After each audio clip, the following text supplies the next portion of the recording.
നമുക്കറിയാം ബിഗ് ബോസിൽ ഇന്ന് 50-ാമത്തെ എപ്പിസോഡാണ്. അപ്പോൾ അതുകൊണ്ട് തന്നെ മത്സരാർത്ഥികളെല്ലാം തന്നെ കലാപരിപാടികളെല്ലാം അവതരിപ്പിക്കുന്നുണ്ട്. ഇന്നലെ നമ്മളതെല്ലാം പ്രൊമോയിൽ കാണിച്ചതാണ്. അപ്പോൾ എനിക്ക് തോന്നുന്നു ലാലേട്ടൻ വന്നിട്ട് മത്സരങ്ങളൊക്കെ ആരംഭിക്കുന്നതിന് മുമ്പായിട്ട് എല്ലാവർക്കും വീട്ടിൽ നിന്ന് ഒരു ചെറിയൊരു പൊതി പോലെ, അതായത് ഒരു ചെറിയൊരു കിറ്റ് പോലെ വന്ന് കൊടുക്കുന്നുണ്ട്. എല്ലാവരുടെയും ഇരിക്കുന്ന സംഭവം അതാണ്. അതിനുള്ളിലൊരു ലെറ്ററുമുണ്ട്. അവരുടെ വീട്ടിൽ നിന്ന് കൊടുത്തുവിട്ട ഒരു പൊതിയാണ്. അത് ആ പൊതിക്കകത്തിൽ എന്തോ ഒരു ഗിഫ്റ്റ് ഉണ്ടെന്ന് തോന്നുന്നു. നമ്മളിപ്പോൾ കാണിക്കുന്നത് അതിനകത്തൊരു ലെറ്റർ വന്നിട്ട് അഭിഷേക് വായിക്കുന്നതായിട്ടാണ് കാണിക്കുന്നത്. അപ്പോൾ എല്ലാ ഒരു കിറ്റിനകത്തിലും ഗിഫ്റ്റും കാണും, ആ ഒരു ലെറ്ററും കാണും. ഇപ്പോൾ അഭിഷേക് വായിക്കുന്നതാണ് നമ്മളെ ഹൈലൈറ്റായിട്ട് കാണിച്ചത്. അപ്പോൾ അഭിഷേകിൻ്റെ അമ്മ കൊടുത്തുവിട്ട ലെറ്ററാണ്. അപ്പോൾ അഭിഷേക് അത് വായിച്ചിട്ട് അഭിഷേക് കരയുന്നുണ്ട്. അതുപോലെ മറ്റ് മത്സരാർത്ഥികളും ഇത് കണ്ടിട്ട് കരയുന്നുണ്ട്. അപ്പം ഇവർക്കൊരു സന്തോഷം, വീട്ടിൽ നിന്ന് ഒരു ലെറ്റർ കൊടുത്തു വിട്ടതിൻ്റെ സന്തോഷം. അഭിഷേകിൻ്റെ ആ ഒരു ലെറ്റർ വായിച്ചിട്ടാണ് എല്ലാവരും കരയുന്നത്.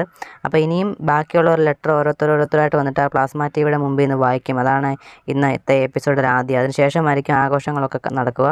എന്തായാലും കൂടുതൽ ബിഗ് ബോസ് വാർത്തകൾ നിങ്ങൾക്ക് അപ്പോൾ അറിയണമെന്നുണ്ടെങ്കിൽ ചാനൽ സബ്സ്ക്രൈബ് ചെയ്ത് വെച്ചോളൂ. നമുക്ക് ഉടൻ അടുത്ത അപ്ഡേറ്റുമായിട്ട് കാണാം. ബൈ.